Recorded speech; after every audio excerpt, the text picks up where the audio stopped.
अब चलिए आगे बढ़ते हैं खबरों में। दरअसल आज प्रधानमंत्री नरेंद्र मोदी सहकारिता को लेकर एक बड़े कार्यक्रम की शुरुआत करने वाले हैं। पीएम मोदी देश में अनाज स्टोरेज को लेकर एक बड़े पायलट प्रोजेक्ट्स को शुरू करेंगे।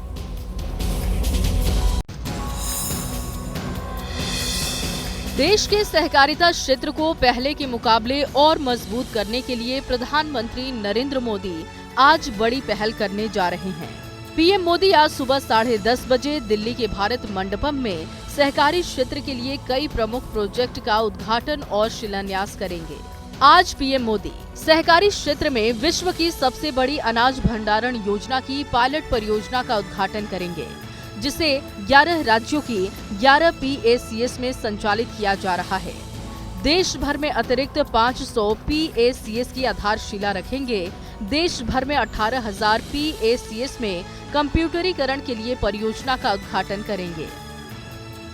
सहकारिता के क्षेत्र को केंद्र सरकार के इस पहल का मकसद है खाद्य सुरक्षा को मजबूत बनाना, सहयोग से आर्थिक विकास को बढ़ावा देना, छोटे और सीमांत किसानों को सशक्त बनाना। पीएम मोदी आज छत्तीसगढ़ को करोड़ों की योजनाओं की सौगात देने वाले हैं। बिजली से लेकर सड़क तक की योजनाओं का लाभ आज लोगों को मिलने वाला। दोपहर 12:30 बजे प्रधानमंत्री विकसित भारत विकसित छत्तीसगढ़ कार्यक्रम को संबोधित करेंगे। इस दौरान पीएम मोदी छत्तीसगढ़ को अलग अलग क्षेत्रों में 34,400 करोड़ रुपए की विकास योजनाओं की बड़ी सौगात देंगे। आज पीएम मोदी रायगढ़ जिले में एनटीपीसी की लारा सुपर ताप बिजली परियोजना के पहले चरण का उद्घाटन करेंगे। लारा सुपर ताप बिजली परियोजना के दूसरे चरण की आधारशिला भी रखेंगे। 600 करोड़ की लागत से बनी साउथ ईस्टर्न कोल फील्ड्स लिमिटेड की 3 प्रमुख FMC परियोजनाओं का उद्घाटन करेंगे। राजनांदगांव में 900 करोड़ रुपए की लागत से बने सौर PV परियोजना का उद्घाटन करेंगे। 300 करोड़ रुपए की लागत से बनने वाले बिलासपुर उसलापुर फ्लाईओवर का लोकार्पण करेंगे। NH49 के 2 लेन में एक्सटेंशन के काम का उद्घाटन करेंगे। आज से शुरू होने वाली परियोजनाएं सड़क, रेलवे, कोयला, बिजली और सौर ऊर्जा की जरूरतों को पूरा करेंगी। लोकसभा चुनाव को लेकर बीजेपी ने अपनी तैयारियां बहुत तेज कर दी हैं। इसी को लेकर आज बीजेपी के अध्यक्ष JP नड्डा बैठक करने वाले हैं।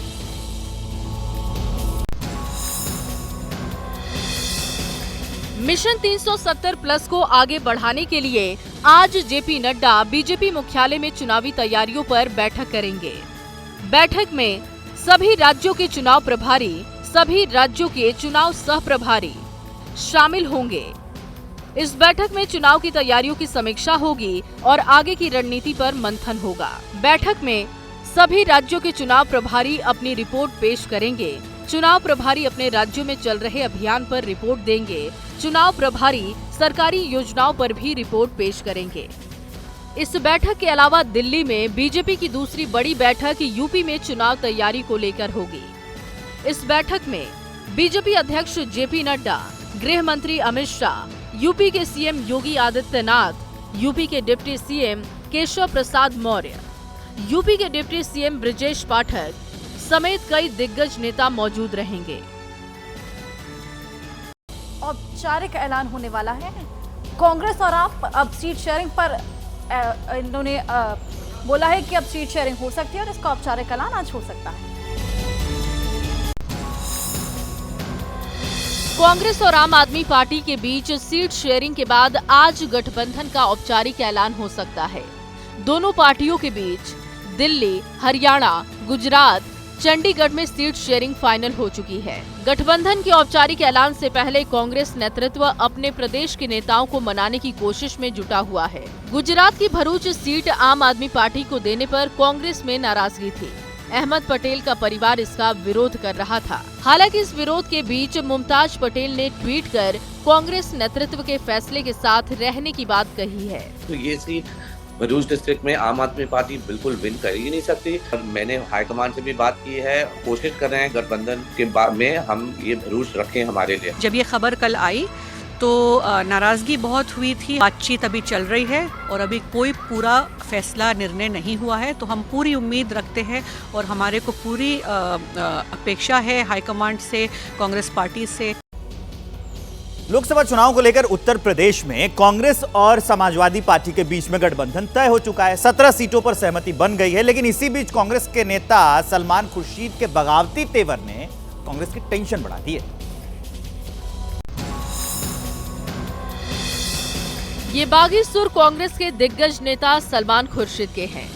यूपी में समाजवादी पार्टी के साथ गठबंधन फाइनल होते ही कांग्रेस में बगावत के सुर बुलंद हो गए हैं। सीट शेयरिंग में फर्रुखाबाद सीट समाजवादी पार्टी को मिली है। समाजवादी पार्टी ने फर्रुखाबाद से नवल किशोर शाकी को उम्मीदवार बनाया है। सलमान खुर्शीद फर्रुखाबाद से 1951 और 2009 में सांसद रहे हैं।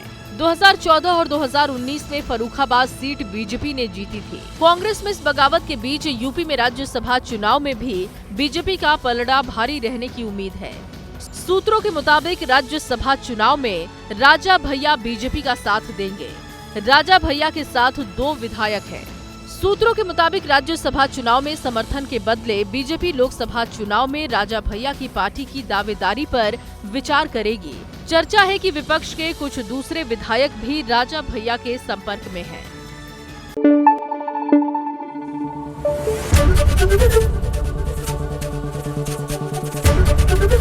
एबीपी न्यूज आपको रखे आगे।